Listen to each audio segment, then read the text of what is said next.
iidne Jaapani paberivoltimiskunst origami on palju enamat kui paberist kaunite kurgede meisterdamine. Selle tehnikad ja põhimõtted on inspireerinud lahendusi paljudes valdkondades. Aina enam kasutatakse seda näiteks koolis matemaatikatundides, sest origami abil on võimalik matemaatikat visualiseerida ja näitlikustada. Kui ma voldin paberi pooleks, siis ma juba tegelen matemaatikaga. Ma olen juba tekitanud mingisuguse sirge, ma olen juba kasutan mõisteid pool, voldin veel, veerand, diagonaal. Origami annab õpilastele võimaluse ise käed külge panna ja matemaatikat oma silme all näha, luua ja läbi tunnetada. Kui ta suudab panna aju ja käed omavahel tööle, siis see on hoopis mingisugune teine teadmine, mis jääbki saamata, kui sa ei voldi.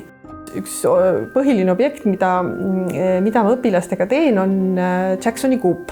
See ongi origami kunstniku Paul Jacksoni välja mõeldud mudel. Jacksoni kuubi tegemiseks on vaja 6 ruudukujulist paberit, mis eelnevalt eraldi mooduriteks valmis volditakse. Seejärel tuleb moodurid omavahel kuubiks ära ühendada. Nüüd lase kätel mõelda. Miks ma nii voldin? Miks see peab olema ruut? See on väga hea ülesanne absoluutselt igas vanuses.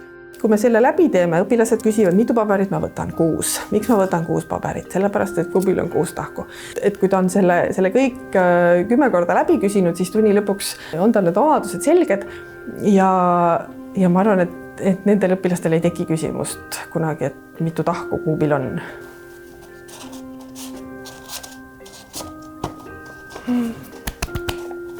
Nüüd viska õhku. Ja kui püüdsid tervena kätte, siis oled võitnud.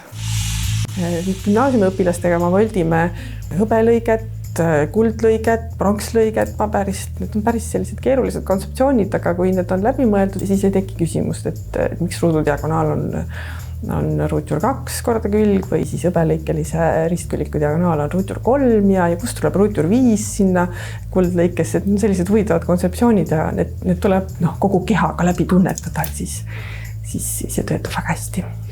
Origami teadmisi võime leida pea igas eluvaldkonnast.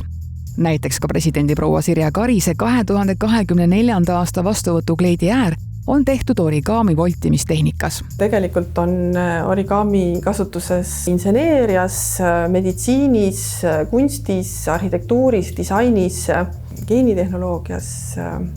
Igal pool, ma arvan, et ei saa väga palju valdkondi välja tuua ja öelda, et seal ei ole, mitte midagi ei ole võimalik sellest iidsest tehnikast üle võtta. Seda nimetatakse inglise keeles waterbomb base origami, ehk siis võib-olla eesti keeles võiks olla veepommi põhine origami, ja mis see veepommi põhi on see pisike ruut. Ja näiteks meditsiinis on kasutusel sellised stendid, mis viiakse, mul on ka vaja väikseks seda kokku voltida, ja mis viiakse siis veresoonde, et hoiaks seda veresoont laiali. Et kuidas see meditsiini jõudis, oligi see, et selle leiutaja oli lapsena veepomme väga palju voltinud.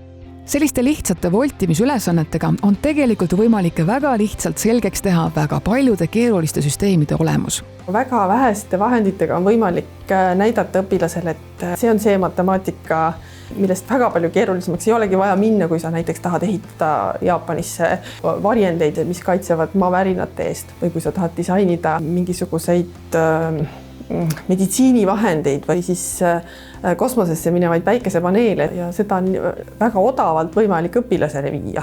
Ma ei pea minema NASAsse ekskursioonile selleks, et näidata talle, et tegelikult sa ka oskad päikesepaneeli voltida. Kui origami tuleb kasuks pea igas eluvaldkonnas, siis miks seda nii vähe tehakse? Kahjuks on tõesti nii, et me voldime algklassides, võib-olla veel ka 5.–6. klassis, edasi enam mitte eriti. Kui õpilane jõuab sinna, et ta astub ülikooli, siis järsku selgub, et siin võib ka voltida. Kui me voldiksime ka läbi põhikooli ja läbi gümnaasiumi, võib-olla seda innovaatilisust oleks maailmas rohkem. Et täiskasvanud inimesed ei peaks uuesti õppima voltima, sest et nad on selle seal vahepealse 10 aastaga ära unustanud.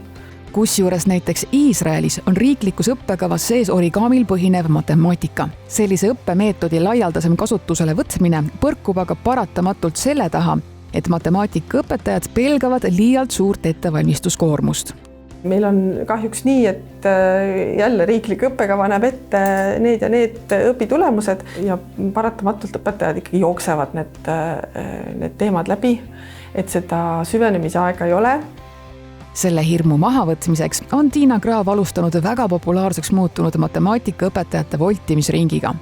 Ja kusjuures ka praeguses matemaatika ja informaatika õpetajate magistriõppes tutvustatakse voltimist juba ühe aktiivõppemeetodina. Oma kursuse lõpus, mis tegeleb siis erinevate aktiivõppemeetoditega, küsin tagasisideks üliõpilaste käest, et nimeta üks tegevustest, mida sa kindlasti kavatsed koolis kasutada. Enamus muidugi üliõpilasi on meil juba tegevad õpetajad koolis, siis 95% üliõpilast ütlevad, et ma juba voldin.